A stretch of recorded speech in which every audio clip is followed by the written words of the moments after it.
So I want to make sure we get right into the preface of the conversation, which is how is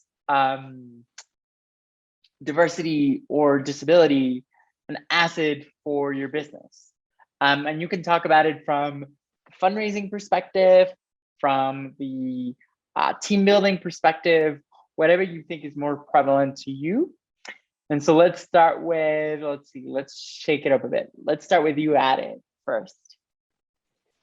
Sure, yeah, and again, thank you for kind of framing this conversation because I think many of us with different privileges, we oftentimes overlook different areas of the world that we live in. So, Diego, always appreciate you for grounding us in the world of diversity. I think being an investor and kind of understanding after talking to hundreds of founders, diversity provides for a multidimensional view of different problems and how to solve them, either through lived experiences or through greater empathy, or just through like a greater appreciation of, kind of traveling the paths unknown. So in the instance of, a company like Bevel, Bevel was a company that was started by Tristan Walker.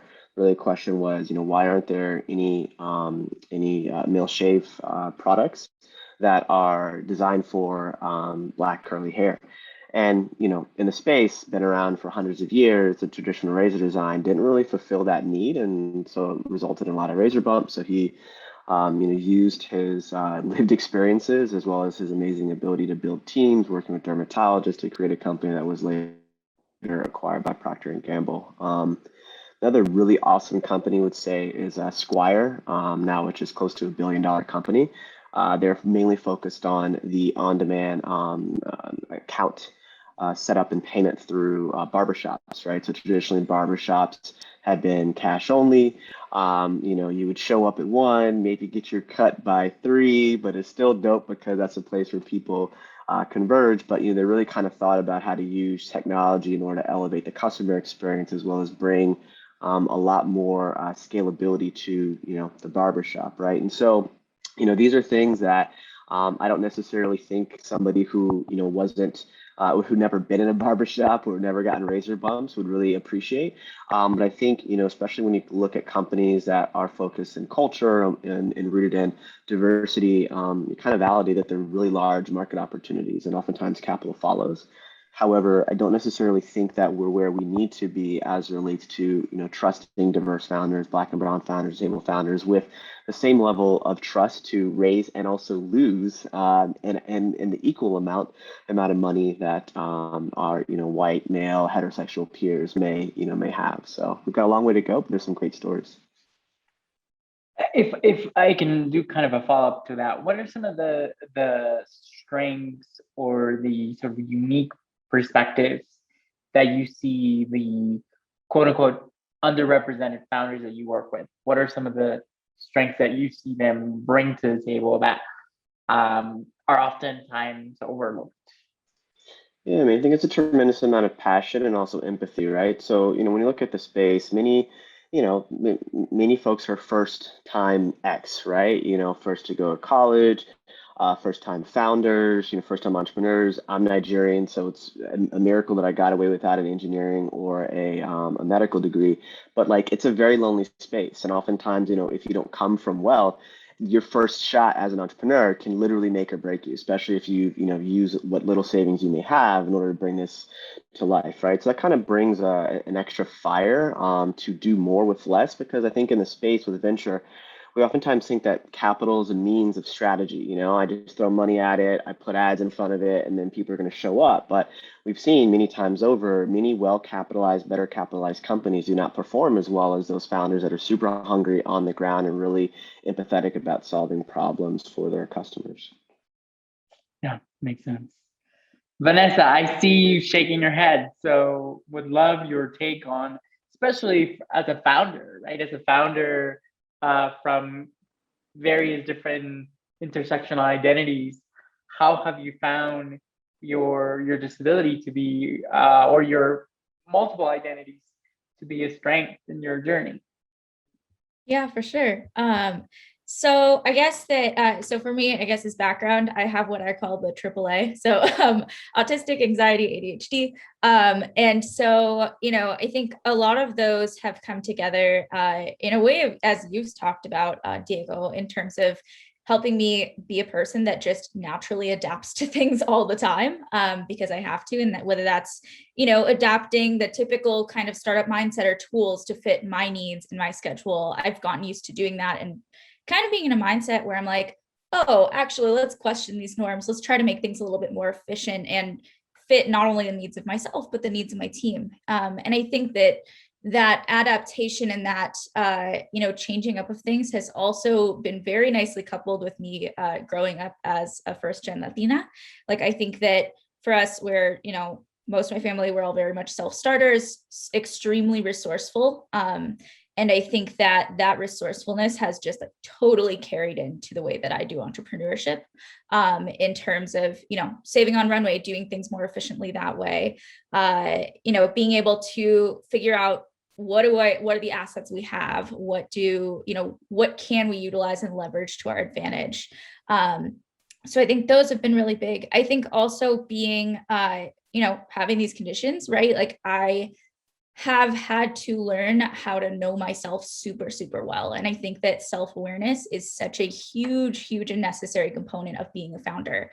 Because if you're not aware of yourself, your reactions, your actions, why you're doing what you're doing, that can lead to some pretty bad implications for your team, for your company, for a lot of things. And in order to be, a successful founder, I really, truly think that you have to know and be able to know your needs and care for yourself first, for the rest of your team and company to thrive. And I think, having these disabilities has kind of put me in the position where I have to do that in order to keep going and in order to thrive. Yeah, no, that's a really good point. And in fact, I would argue that should be a point of comfort for investors, right? Because it's like, okay, this person really knows how to manage themselves, right? And so they're going to be honest about when they need support, when they don't need support, what's going on, what's going well. So I really like that you brought up that point, because I can certainly relate to that, as a founder with a disability myself, having to manage multiple priorities at once, right? So really great point. What about you, Sarah? I'm really curious to hear your perspective. I know you've worked with Vanessa before, so I think it's a nice segue into the conversation. What are some of the benefits that you see from a diverse, from sort of highlighting diversity and disability in the entrepreneurship and venture space?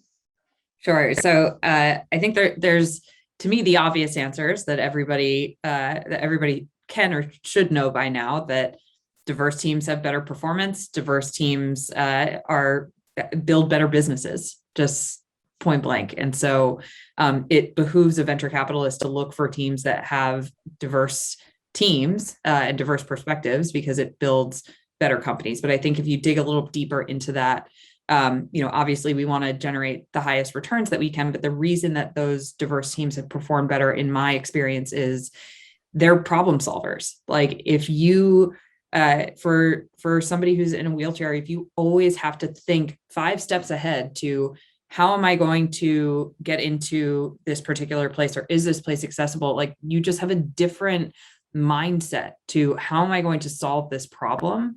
And somebody who's never experienced that is going to solve a problem in a different way. That doesn't mean that they necessarily do it wrong every time. But just the thoughtfulness and the persistence of, I've faced issues like this before, and I'm going to figure that out for my company, I think is really special about founders that have faced barriers before. And the other component that comes along with that is resilience. Vanessa was kind of saying, like, you have to figure out what works for you, and you have to figure out what works for your company. And I think Ade had referenced this a bit before, but if you think that throwing money at the problem is the way to get your business further faster, you are in for a rude awakening. And so the founders that have more resilience and kind of rely on themselves and other ways to fix those problems tend to do better in the long run. And so, it's hard to diligence for that, obviously, but I think the more that we've worked with founders who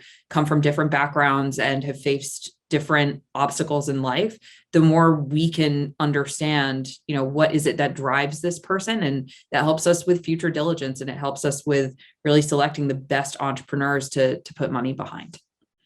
Yeah, no, that's a good point. I often, there's a saying that's doesn't matter how many times you fall, what matters is how many times you get up.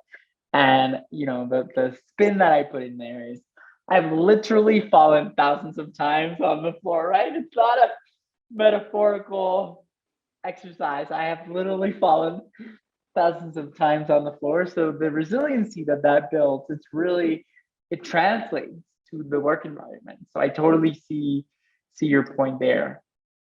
Awesome. Thanks for sharing. Kuno, what about you as a founder and as a BC partner? I'm curious what your take on this is.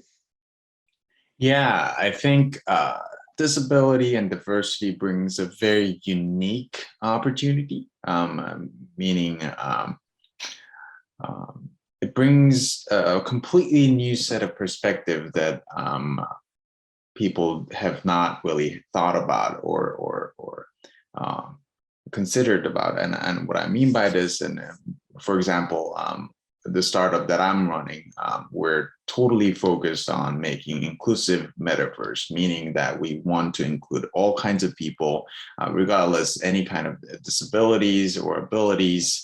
And that is what I kind of felt the need as a person in a wheelchair, being in the crypto and industry for about 4 to 5 years. I previously worked with Ethereum Foundation a little bit, but I couldn't really find any project that were trying to solve the issues with images around abilities and disabilities in this space. And so that's why I started working on it. And I don't know whether it's fortunate, but because there are not many people with disabilities working in the space, working to solve diversity and inclusion problem in crypto space, we are, I can say, we are the only one that are working on this area. So that gives us a unique opportunity for being the only one working on this. And for that reason, our company has been getting spotlights from Binance or Kakao or these big names trying to help us getting these initiatives going forward. So having diversity as a core, I guess, a fundamental of your startup can actually help you move forward into an agenda that can help so many other people. And also, it could also help your company to have a uniqueness. And as a venture partner, how I see it is that it's really, really difficult to solve a unique problem that are out there. And having a diverse team can really help propel solving these kind of problems in a unique way that we haven't really seen before. And that's why we are focusing on seeing more of a unique, diverse teams like Sarah and Vanessa was talking about. Yeah.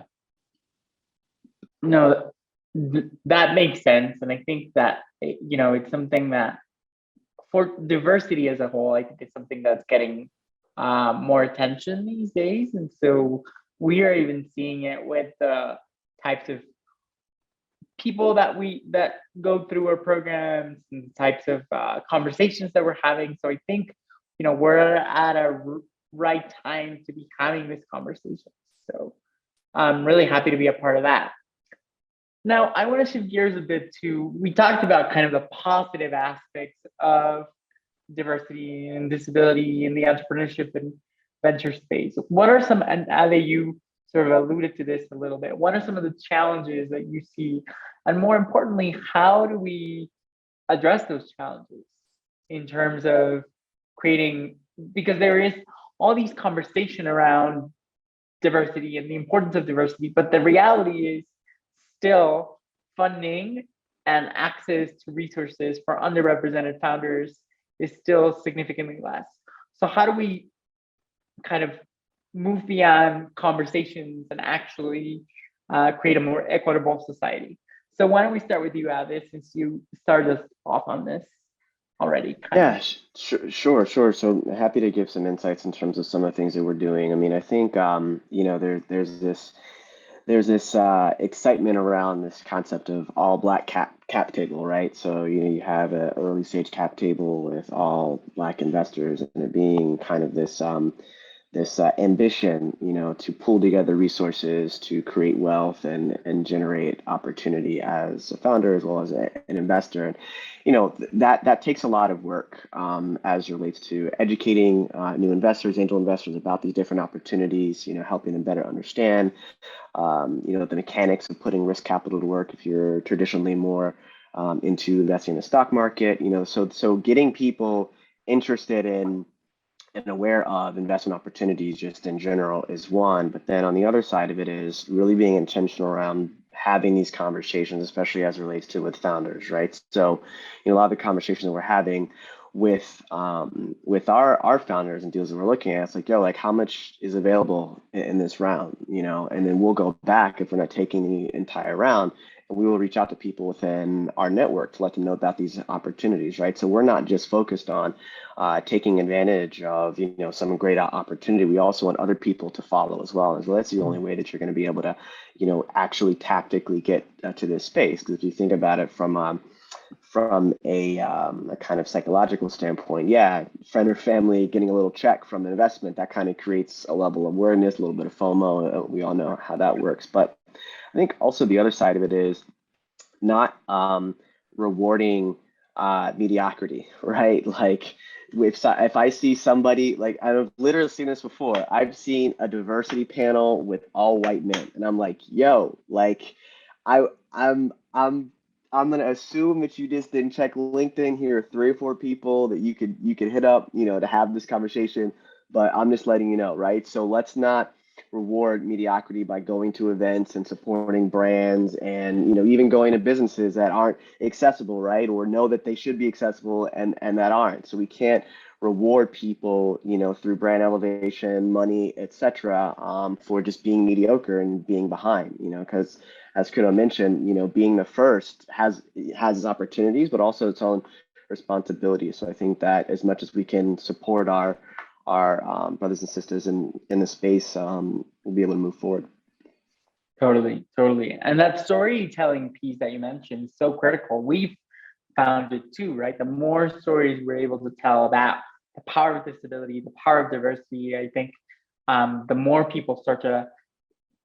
it starts to become a normal way of thinking rather than just kind of an anomaly. So that's great.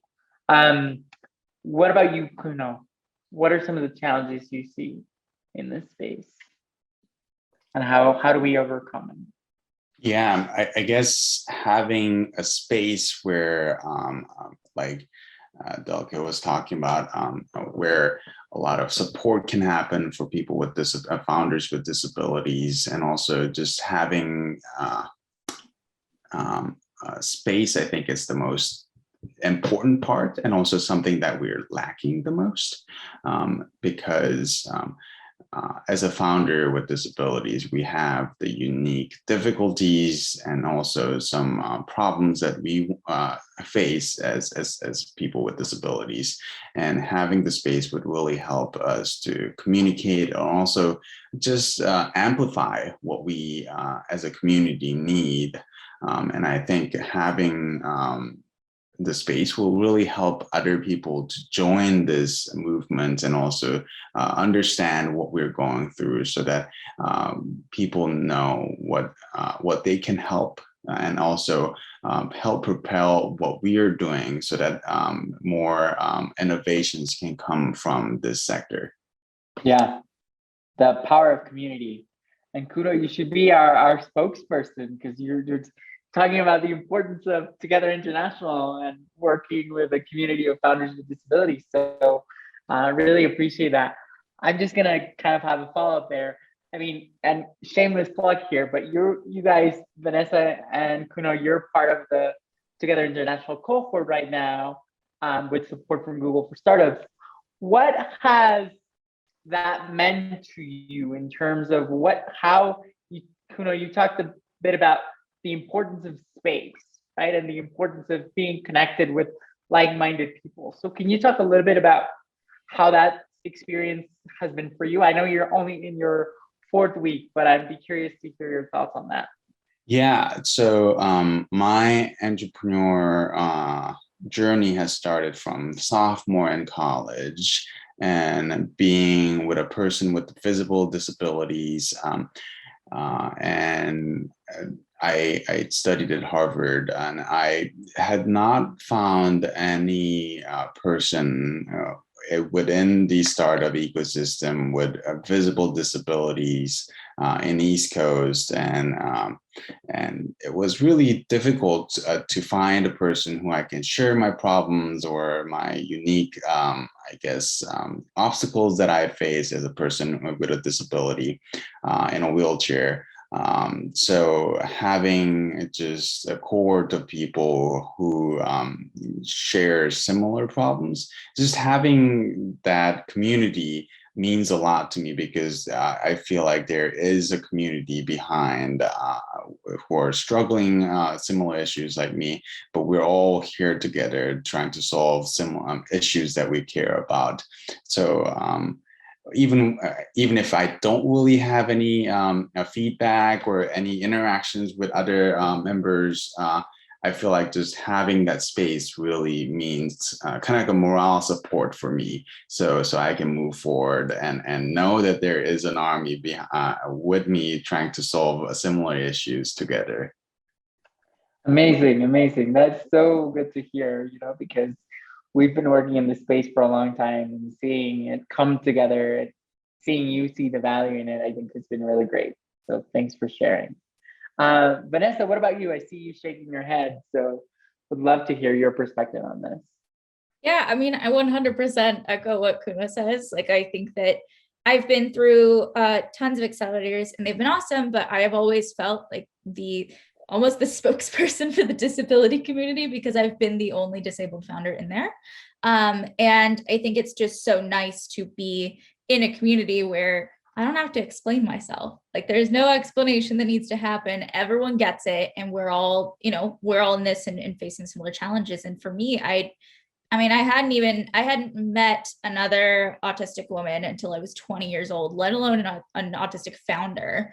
And so it's been a pretty lonely road. And I think when you're surrounded by folks who maybe don't have those same challenges, you start to feel like there's something wrong with you, and like you can't keep up, and maybe you're not cut out for this. And it takes being around other disabled founders to realize that no, the world just isn't built for you in that way, unfortunately. And it means that nothing's wrong with you. It's just that you have a different style. There's going to be a different way to work in it, and that needs to be normalized more and more. Yeah. Totally agree. So what are some of the, you talked about the challenges, what are some of the kind of solutions that you see in terms of addressing these issues? Yeah, I mean, or first suggestions? of all, I think Together International is doing a great job in terms of providing us a community and space for this kind of stuff. I mean, everything from, I like made a tweet about y'all because you were the first people to ask, do you need accommodations? Is there anything we can do to support, right at the get-go of the interview, in that process? And that was such a game changer for me, because I had never encountered that in any type of interview process before. So it really is just little things like that. Anything from, representation, which we try to do in our games, to, providing these community spaces, to, showing what we encounter, whether it's, different biases or, different adaptations that we have to make in the day-to-day, and just showing people how much effort and extra work goes into this and goes into advocating for ourselves in a society that didn't really have us in mind when it was all first built. So Amazing, amazing. This is all like music to my ears. Thank you for sharing. Really appreciate it. Sarah, what about you? Really curious to hear your perspective, especially since you've seen also the evolution of our work and the evolution of diversity as a whole from where you're sitting. Yeah, I think, you know, there's obviously a different experience that I've had on the other side of the table as an investor, where we're meeting with hundreds of startups a year, if not thousands. We're having these conversations and we have to filter through to who we want to make that, you know, one or two investments in. And I think for me, what has been a learning experience for myself, but I think also for my fund and for a lot of the people that that are in my network, is just calling things out when you see them. It is astounding to me still the number of things that I hear said in deal meetings or at pitch competitions or whatever that are just not, I mean, not even not PC, they're offensive. And it really takes somebody like, I think that myself and Ade are in a particular position, being venture capitalists also, to be able to stand up and say that you shouldn't say that, or that's problematic because of this. I'm lucky to be on a team at City Light where we're 6 people. And I have a very close relationship with everybody there. And so I can say things as I see them. And I know that they're going to be taken not as, hey, you're super problematic and you're racist and you're ableist and you're all of these things, but rather I'm trying to help you be a better, more founder friendly person to the people that we want to work with. Yeah. But you know, again, we are only 6 people. And so that needs to be expounded upon and really taken to the entire venture ecosystem. And until I think there's more communication between venture funds and between founders and venture funds, just like radical honesty about, you know, this was problematic, or this, you know, you should really approach things in a different way. Venture capitalists have egos, and it's hard for them to kind of step back and say, well, I could have done something wrong there, couldn't I? And so I think having more of those really honest conversations is what is going to start to get the wheels turning in a more positive way. Yeah. Yeah, it seems like kind of a theme of this is the power of storytelling and the power of community. So conversations like this are part of that change. So really, really happy that we're having them, and happy to be a part of it. Awesome. So we have about 10 minutes, so I want to make sure we open it up to questions, Q&A from the audience. We also have a very interesting, diverse panel. So panelists, feel free to ask questions of each other. I think that could make for a very interesting conversation. I'll just I have some questions in my back pocket in case anyone doesn't have questions, but I wanna leave the floor open in case folks want to have a conversation.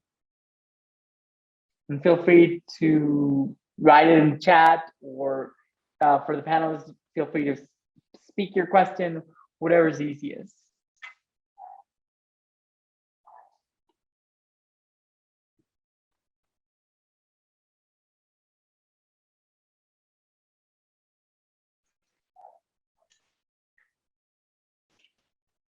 Why don't you kick us off, Diego? Okay. Yep, I can do that for sure. I have 2-3 questions where we can get started. So first, for Vanessa and Kuno, I would love to hear, what is your backstory? How did you get to where you are now? Yeah, and what's the you know, for me, for example, the backstory is, in order to fund Together International for the first couple of years, I was living in a 1-bedroom apartment with 7 other people. You know, it's one of those things that you have to do as a founder to make things work. So would love to hear kind of what's the backstory behind your startups. Why don't we start with you, Vanessa? Yeah, so I can definitely talk about that. So yeah, I guess mine started when I was 14. I was diagnosed with autism and ADHD. And I really didn't have much to go off of with that diagnosis. I really just looked towards stereotypes, which was not ideal, especially since there were really no stereotype, nothing with autistic women. And so for me, I became really ashamed of my diagnosis. And I also was just like, all right, well, it looks like according to all these stereotypes, I'm supposed to be a cold and calculating robot that does not connect with people. All right, well, we're not going to try to connect with people. And so I really just tried shutting down my emotional side out of shame and out of the belief that I just could not do it. And so that of course did not work. You can't do that. And so I ended up suffering for years from a lot of, mental health issues like, depression and low self-esteem, all this stuff. And I hid my diagnosis for over 6 years from the ages of 14 to 20. And really what started to change was that I started looking into the stories in movies and music and games that made sense to me and that I was, inspired by and related to. And I started realizing that I could learn about social interaction and understanding the people around me through those stories and characters. And I realized that it wasn't about, it wasn't that I was a bad or broken person. It was just that I learned very differently.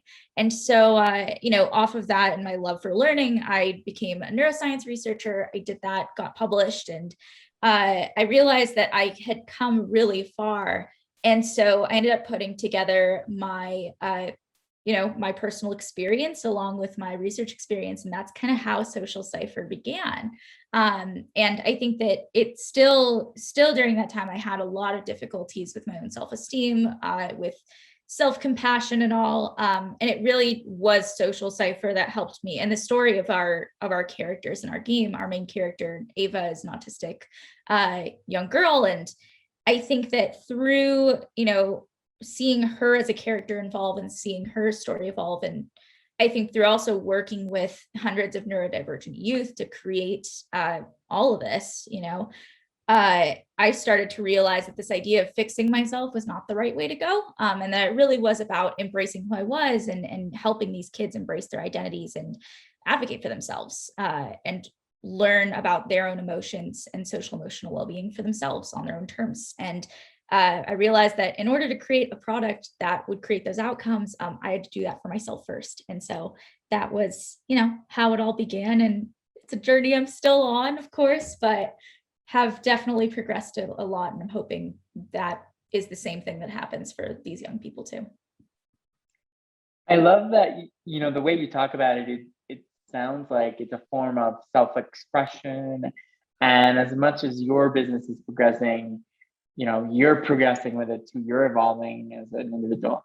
I can certainly relate to that. Like there's a parallel process between the business and the entrepreneur. In some cases, not always, but I can certainly relate to that. And yeah, really cool to hear another person going through that similar experience.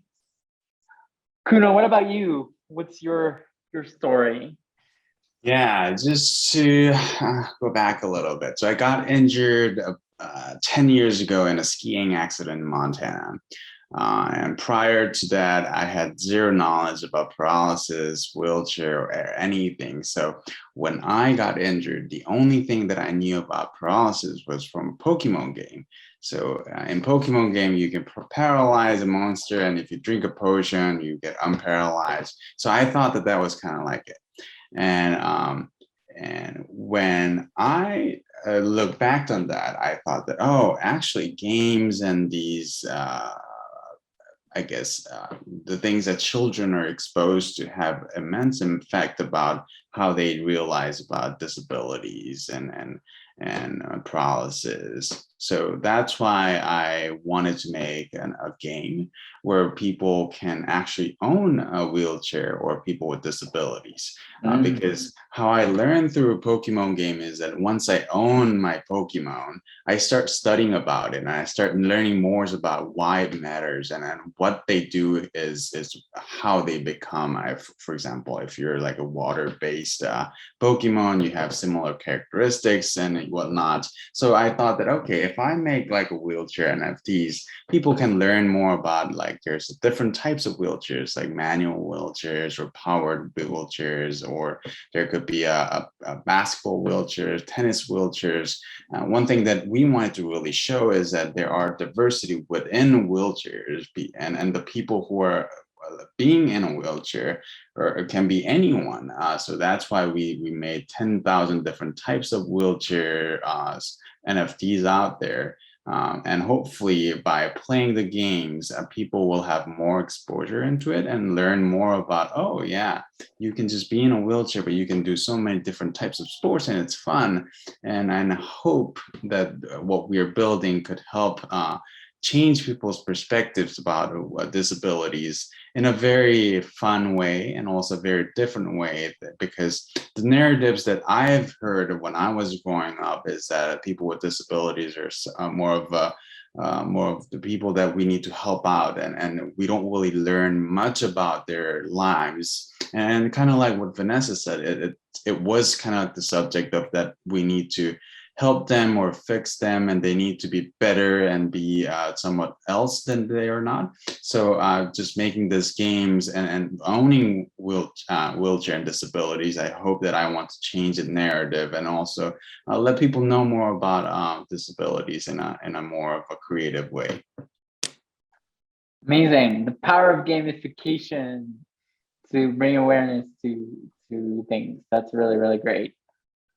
I love the Pokemon analogies. I was also a 90s kid and Pokemon was a big thing. So really cool to see how it's stayed relevant even to this day. Awesome. So I think we're at time, but I think we had a pretty good conversation. Oh, five minutes? Okay, we have 5 minutes. The organizers are telling me that we had have an epiphany. Yes, there we go. Okay, perfect. So, Ade and Sarah, is there anything you would like to add about this conversation, or about kind of your perspective on these different stories, and even if you're comfortable sharing your own journey to kind of where you are now? I think that will be a good place to round us all up. So, Ade, why don't you take Go it? ahead, sir. Now go for it. Sir. Go for it. Okay. Yeah, no, I mean, I think to Kuno's point, you know, one of the upsides of technology, because there are many downsides, you know. One of the upsides to technology, because I'm a huge fan of Japanese animated film, and one of the films that I really like, well, two of them, of course, Akira, but the other one is Ghost in the Shell. Is that these films help us really imagine how technology can be used to create new realities. There's obviously in some of these storylines the promise and the peril of these types of things. But, technology can really help us elevate it almost parallels what one may think about the spiritual world being, like beyond the ego, beyond our, general constraints. And, that's what the metaverse really is about kind of transferring the physical experience into the infinite of technology. And so, hearing a story really just reinforces, how powerful technology can be in terms of bringing us together. How, I've seen, VR platforms that help reduce bias, if that's possible, right? But just there's a lot of things that take us out of our own egos to see other people in more meaningful ways, as opposed to in the comment section, which is so toxic. So, I think more conversations like these are important. I think being very unapologetic about, there's a difference between us imagining a new world and actually building it. And there's so many structural things that are going up against us as it relates to the income gap, opportunity gap, racism, patriarchy. There's so many things that oftentimes drive anxiety and drive depression. And that's normal, and that's okay, because we are forced to live in very abnormal conditions. And I think we should acknowledge that, because I think not acknowledging that is almost what kind of creates a lot of these societal ills that we feel. But I on the other side, I get very excited, when we talk to founders that are just doing literally world-changing things, and happen to be of color. And it gives me a lot of comfort that, there's enough opportunity out there and enough, enough people willing to back them, that within the next 2, 3, 4 years, post several and many large liquidity events, there'll be an elevation of opportunity. Because really, that's all you need to get to. You need to get to these massive liquidity events, multiple of them, exponentially, to then help people really reimagine the world that they want to live in. Those Black and brown founders, they reinvest in other Black and brown founders. They become GPs at funds. They help the broader market. If you look at a normal distribution curve, be like, look what you missed out on. You missed out on Calendly. You missed out on, Hopstop. You missed out on just, all these companies that without you, we didn't even need you to be successful, right? So if you want to, money is the driver. I think that in the next few years, we will see a lot of change in the space that we operate in.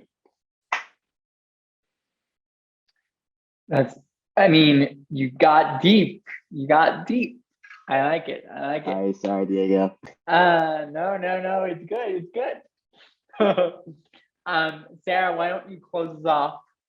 Yeah, I'll give like 30 seconds because I know that we're right at time. But kind of going on the back of what Ade said, what excites me and what should really excite everyone is I see all of these founders as making the pie bigger for everyone. Like there is not if the last 5 years has taught us anything, there's not a limited amount of capital out there. There is a lot of capital that wants to go into early stage, late stage, really transformative companies. And I think that an antiquated mentality has been, well, if for every dollar that goes to a Black or brown founder, it doesn't go to a white founder. That's just not the case.